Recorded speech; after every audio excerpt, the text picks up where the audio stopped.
Bringing some breaking news now, and sources are confirming to Al Jazeera that the US Defense Secretary has authorized the voluntary departure of military dependents from locations across the Middle East.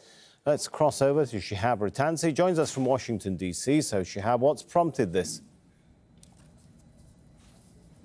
It's interesting, actually. For the last hour and a half or so, we saw these scattered reports that the voluntary departure of family members of service members in the Middle East had been authorized. The embassy in Baghdad was mentioned. Bahrain was mentioned. We do now have this statement from a defense official at the Pentagon. He says that the safety and security of our service members and their families remains our highest priority, and U.S. Central Command is monitoring the developing tension in the Middle East. Secretary of Defense Pete Hegseth has authorized the voluntary departure of military dependents from locations across the CENTCOM area of responsibility. CENTCOM is working in close coordination with our Department of State counterparts, as well as our allies and partners in the region, to maintain a constant state of readiness to support any number of missions around the world at any time. But in some of these reports, it was explicitly linked to tensions with Iran. We do have another round of negotiations between Steve Witkoff and the Iranians on Sunday in Oman. Donald Trump sounded a negative note on Monday,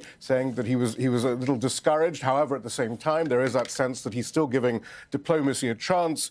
Where this all fits into all of that, it's very difficult to tell. But we do now have confirmation that the Secretary of Defense has authorized dependents of military members in the Middle East to leave.